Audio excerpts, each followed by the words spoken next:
Hello guys! Hello! This is for Sagittarius. Welcome dito Sagittarius sa Kapalaran 888. Welcome guys.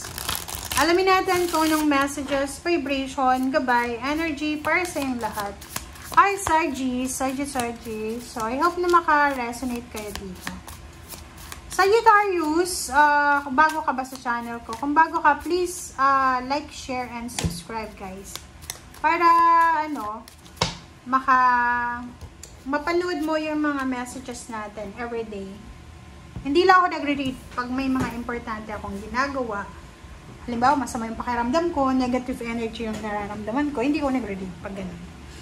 Alright, so number 22, number 38, library and V-Lane. Wow. This is 5 of Cups. OMG. Sagittarius, sinasabi ng baraha, is there someone na kinokontrol ka? Kinokontrol yung pera mo, yung emotions mo, yung decision making mo. Kasi dito sa barahang to, sinasabi na you need balance. Kailangan mo ng balance eh. Ibig sabihin, kailangan ikaw mismo yung kukontrol sa sarili mo eh. Hindi ka dapat papayag na kontrolin ka ng kung sino-sino. Okay? Okay, let's check. Second card mo dito is V-Lane, 38. This is 11. So, if ever lang, mayroon ba sa inyo dito, Sagittarius, na parang marami kayong pinagdaanan, mistakes, failures, mga pagsubok na parang naging rason kung bakit kayo ginajudge, kung bakit kayo pinagtatawanan, pinabackstab ng mga tao sa paligid nyo. Kasi, if ever na ikaw yung palaging pinagbibintangan ba, ikaw yung kontrabida eh. Diba? Yung, halimbawa na sa pamilya, palaging pag may mga kailangan pagdudahan si Sagittarius, si Sagittarius yun, may gawa yun, parang ganun. So, you can always rewrite the story. You can always change the story. Or parang, what I mean is, you can change the situation, diba? Like, yung parang pag feeling mo hindi ka appreciated sa relationship na yan, baka hindi yan para sa'yo. So, kailangan mong lumipat. Or kailangan mong umalis sa relationship na yan. Lugar, pag feeling mo sa loob ng trabaho or negosyo na parang feeling mo na hindi talaga nag-work siya, ang problema, hindi yung trabaho ha. Hindi yung trabaho, hindi yung negosyo. Maybe the environment. Okay? Kasi minsan, nakakapasok tayo sa mga sitwasyon na hindi natin gusto. Okay?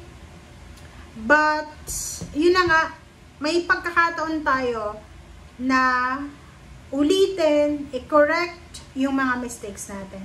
Yung parang huwag kang mawala ng pag-asa eh. Kasi, ganun talaga yung buhay eh. Hindi lahat ng tao dito sa mundo i-appreciate ka. Hindi lahat ng tao dito sa mundo ay makukuha. Hindi lahat ng gusto mo makukuha mo. Okay?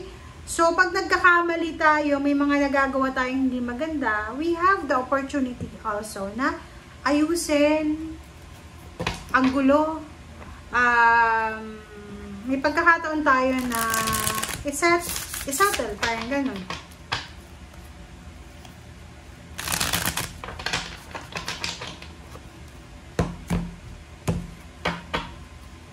Okay. 6 of Cups, Ace of Pentacles, Knight of Wands, and Knight of Cups, 10 of Wands. OMG.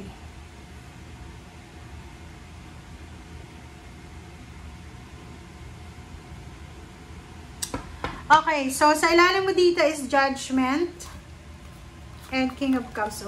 Diba? If ever lang tingnan nyo. If ever lang may mga instances, may mga pagkakataon sa linggong ito, Sagittarius, na magkaroon ka ng kaaway, gulo, away to eh. Like mga, different beliefs, or magkakaiba kayo ng point of view. Sinasabi ng bara na kailangan yung pag-isipang mabuti, kumalma, bago tayo makipag-away, bago tayo magdesisyon. Okay.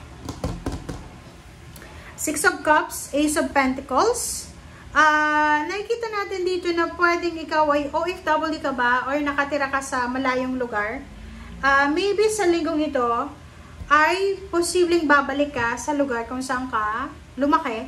And maybe you're celebrating with your family, reunion, or kung ano pa man na posibleng isa-celebrate mo. And at the same time, meron ditong yung iba sa inyo dyan, sa linggong ito, pwedeng babalik kayo doon sa dati yung trabaho. Pwedeng bumalik kayo sa dati yung company or sa dati yung trabaho. If you're, parang marami kang obligations, breadwinner ka ba? Kasi, sinasabi ng bara sa'yo dito na may mga tao dito, maybe fire sign, or water sign, Pisces, Scorpion, Cancer, and zodiac sign like yours, na fire sign, Sagittarius, Leo, and Aries, possible na tutulungan ka sa kung ano man na obligations or ano man na mga pagsubok na or mabigat na to na pinapasan mo sa ngayon. Okay? So, like for example, kailangan mong pag-aralin yung anak mo, wala kang pera, wala kang trabaho. May isang tao dyan, maybe fire sign or maybe water sign, na posibleng mag-o-offer sa'yo ng tulong. Okay? Or pwedeng meron ditong ikaw ay, anong tawag yan?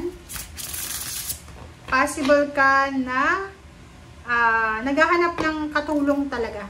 Okay? Like family members, breadwinner ka siguro. So, may mga possible na help, assistance, protections ka na makuha. Okay, so this is confirmation. There's a celebration of success and happiness.